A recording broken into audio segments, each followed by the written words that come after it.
Hello, everybody, and welcome to T.O.BlueJays.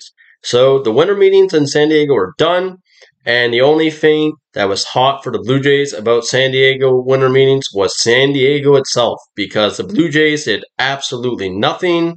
Ross Atkins and Mark Shapiro, to be exact. They promised us hot stuff coming out of the winter meetings, and all we got was everyone signing one of the guys or two of the guys or three of the guys that we were after.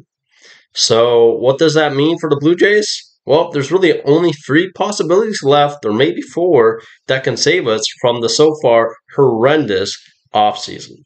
Now, a lot of reporters like to say that Jays fans are impatient, that we can't make up our minds, that we ask for too much.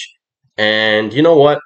I think some years that may be true, but this particular offseason has been horrendous. Every single person that we have looked at, except for, I hope I'm not jinxing there, Carlos Rodon, has signed somewhere else. And the only team that hasn't signed someone we were looking for was the St. Louis Cardinals. But we were hoping to make a trade with them for one of our catchers, and now that's not going to happen because he just signed Wilson Contreras to a 5-year contract. I forget the amount of money it was, but nonetheless, the St. Louis Cardinals will not be sending one of their left-handed outfielders for one of our catchers. And actually, last year in the past trade deadline, did absolutely nothing. We got can't even say his name, Mitch White, who was absolutely horrible, and Whit Merrifield, who basically didn't play. And in his couple bats in the postseason, he basically looks like he got concussed. And that was all we got out of Whit Merrifield. Now, that's not his fault entirely. The good thing was he was vaccinated and able to get into the country fast, so we didn't have to wait 2 weeks for him, which was nice. But he didn't really get the opportunities to play that I thought he would. And, maybe I'm saying that now, but considering how he's our third third outfielder in general right now, that's pretty bad. That's freaking bad. I am not against that I can't even speak today. That Teoscar Hernandez got traded. I'm not against that. But why the heck would you trade the only guy who played against the Seattle Mariners in the postseason to Seattle? Well, we absolutely got destroyed. You know what? If they sent him somewhere else, who cares? That really wouldn't have upset me. But the fact that we traded him to Seattle, I mean, that's just stupid. And we got a guy who's pitched one good year. Now, maybe Seattle knows something that we don't know. Maybe he's really not that good. Maybe it was just a luck year. But the Jays took a freaking chance on that, didn't they?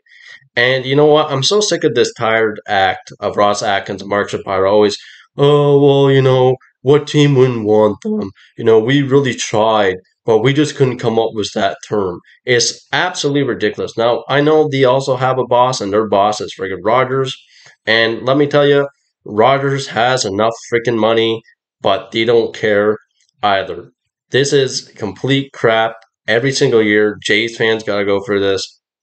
We had the couple good years of Alex Anthopoulos when he gave us the 2015 and 2016 run, but the problem is that it wasn't through cash, right? Rogers didn't give up cash.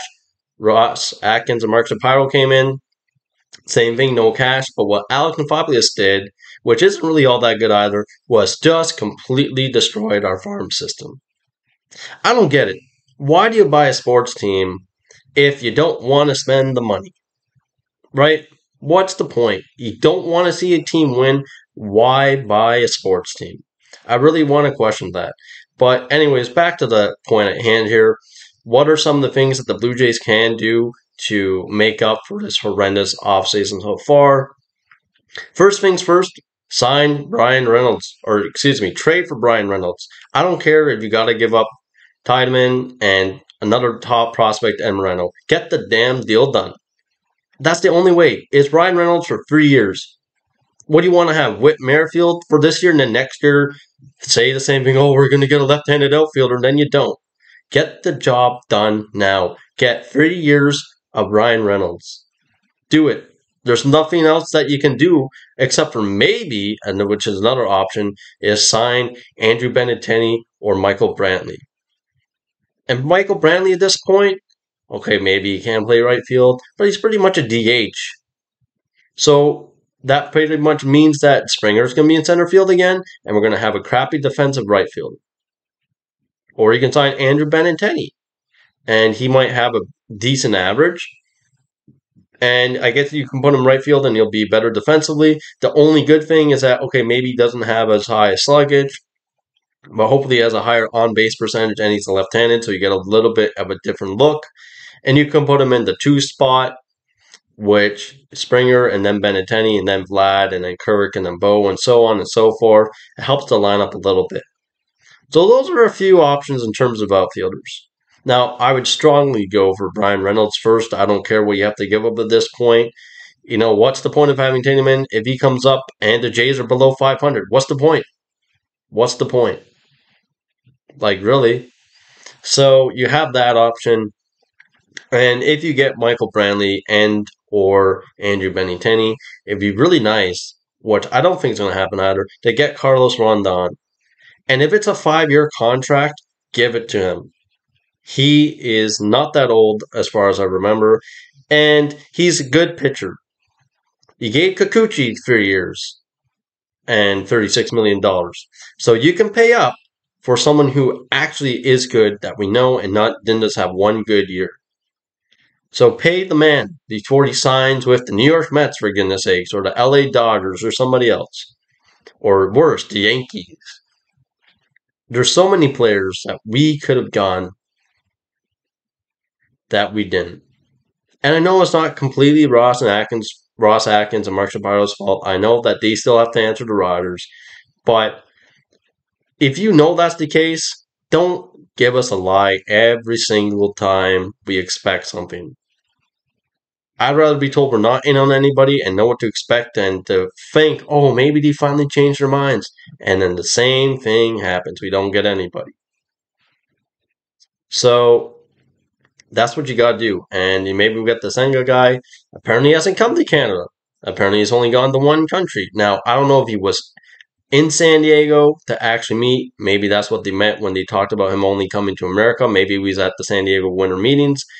Nonetheless, it doesn't sound particularly hopeful that he's going to come to Canada. And to be fair, most of the Japanese players like to sign on the West Coast because it's a little bit closer to home for them. It's not as far. And if you're going to go for customs, I guess maybe it's easier to come out of the States on the West Coast than it would be on the East Coast of Canada. So really, what's the difference? You got to go for customs one way or another. I know that's not everybody, but I know that particular trend shows that way. Nonetheless, I don't think it's hopeful that he's coming to Canada. And other than that, like, I don't really know what else the Jays can do. Either they got to give some terms and money to Rondon or trade a big piece, including Moreno, over to the Pittsburgh Pirates to get Reynolds, because the Pittsburgh Pirates are going to want something significant. And guess what, Jays? If you want to get somebody to replace Hernandez or at least better the team, not necessarily be, oh, this is just a new Hernandez, you got to do something. And there's not very much left. And if all these other guys get traded or sign somewhere else, we're done. And we're going to be worse than last year. We're not going to get 92 wins. We're not going to be 92 and 70. We'll be lucky if we're 70 and 92 because we need pitching. We're losing Stripling. He's probably not coming back. And if you think about that, if Barrios doesn't pitch better than he did last year, and Bo has another awful beginning of the season, and Vlad doesn't hit 40 home runs, and Springer doesn't play all the time like normal, then we're done. We're going to be in 4th place if we're lucky. So this is the problem with the Blue Jays year after year. So I guess we're going to see what happens. Hopefully we get some good news next week or so, or at least hopefully by the end of the offseason. Hopefully this isn't it. Let me know what you guys think. If you're new to the channel, please subscribe and like these videos. If you're interested in MLB, I keep everything updated, not just Jays. And I'll see you guys in the next video. Thanks so much for watching.